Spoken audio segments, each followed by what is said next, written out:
প্রথম 24 ঘন্টায় 5, পরের 24 ঘন্টায় 19, সব মিলিয়ে 48 ঘন্টারও কম সময় অপসারিত হলেন পশ্চিমবঙ্গের পুলিশ প্রশাসনের 24 জন আধিকারিক। ভোট ঘোষণার সঙ্গে সঙ্গে পশ্চিমবঙ্গে একের পর এক নজিরবিহীন পদক্ষেপ নিল জাতীয় নির্বাচন কমিশন। সোমবার রাজ্য পুলিশের ভারপ্রাপ্ত ডিজি পীযূষ পাণ্ডেকে সরিয়ে দিয়েছে নির্বাচন কমিশন। বদল করা হয়েছে কলকাতার পুলিশ কমিশনারকেও। তার 24 ঘন্টা কাটতে না কাটতেই লম্বা হলো অপসারণের তালিকা। সরিয়ে দেওয়া হলো কলকাতার ডিসি সেন্ট্রাল ইন্দিরা মুখোপাধ্যায়কে। তার জায়গায় দায়িত্ব দেওয়া হলো ইয়েলওয়াড় শ্রীকান্ত জগন্নাথ রাওকে। শনিবার নরেন্দ্র মোদীর ব্রিগেড সমাবেশের দিন তৃণমূল বিজেপি সংঘর্ষে রণক্ষেত্রের চেহারা নেয় গিরিশ পাঠ। এই এলাকা ডিসি সেন্ট্রালের দায়িত্বের মধ্যে পড়ে। এছাড়াও রাজ্যের 4টি কমিশনারেটের পুলিশ কমিশনারকেও সরালো নির্বাচন কমিশন। হাওড়ার পুলিশ কমিশনারের পদ থেকে সরানো হলো আকাশ মাঘারিয়াকে। নতুন কমিশনার করা হয়েছে অখিলেশ চতুর্বেদীকে। প্রবীণ ত্রিপাঠীর জায়গায় ব্যারাকপুরের নতুন পুলিশ কমিশনার হলেন অমিত কুমার সিং।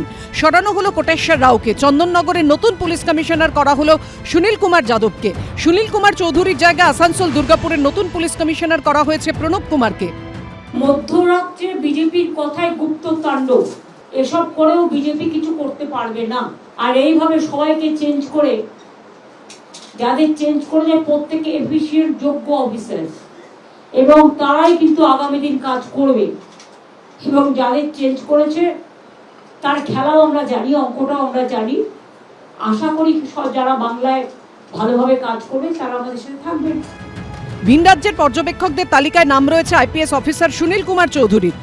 দেখুন, অবজারভাররা যদি সত্যি সত্যি কাজ করেন, যেটা আমরা চাই, বারবার কমপ্লেন করেছি, বিশেষ করে সেন্ট্রাল ফোর্সকে ব্যবহার কিভাবে করা হবে, কোথায় ডিপ্লয় হবে, সেটা পুলিশ দেখে। তো পুলিশ আর তাদের মধ্যে কোনো পার্থক্য থাকে না, দুটোই নিষ্ক্রিয় থাকে। তো অবজারভাররা যেন হাতে তুলে নেন, তাদের কাছে যে রিপোর্ট আছে, সেন্সিটিভ বুথ, সেন্সিটিভ এলাকা, সেখানে ঠিকমতো যদি সেন্ট্রাল ফোর্স ডিপ্লয় হয়, তাহলে সাধারণ মানুষের মনোবল বাড়বে, ভোটটা ঠিকমতো হবে। ডিসিসিপিদের পাশাপাশি একসঙ্গে সরিয়ে দেওয়া হয়েছে 12 জন পুলিশ সুপারকেও। ডায়মন্ড হারবার পুলিশ জেলার এসপি ছিলেন বিশপ সরকার, তাঁর পদে বসানো হয়েছে ঈশানী পালকে। বারাসাতে পুলিশ জেলার এসপি পদ থেকে প্রিয়ব্রত রায়কে সরিয়ে বসানো হয়েছে পুষ্পাকে। বসিরহাট পুলিশ জেলার এসপি আরিশ বিলালকে সরিয়ে বসানো হয়েছে অলকানন্দা ভওয়ালকে। কোচবিহারের পুলিশ সুপার ছিলেন সন্দীপ কাররা, হলেন জশপ্রীত সিং। মালদার পুলিশ সুপার হলেন অনুপম সিং। সরানো হলো অভিজিৎ বন্দ্যোপাধ্যায়কে।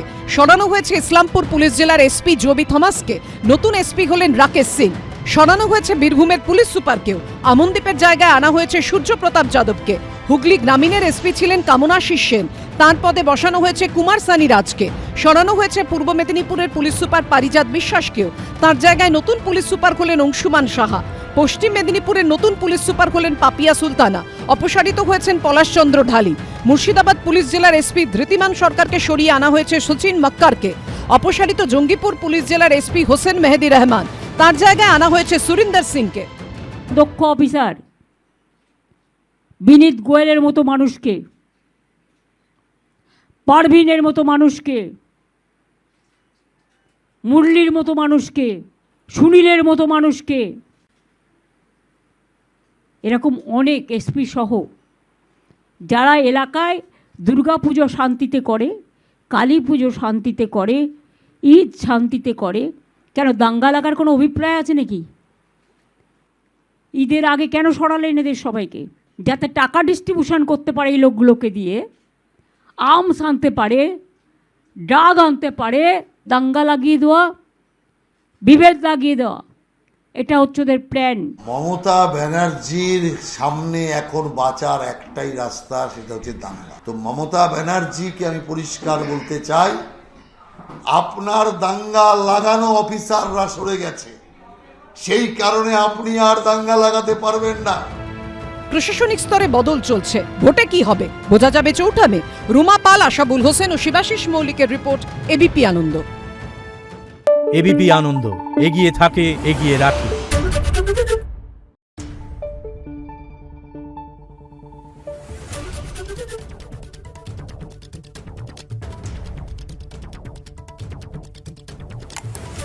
Thank you.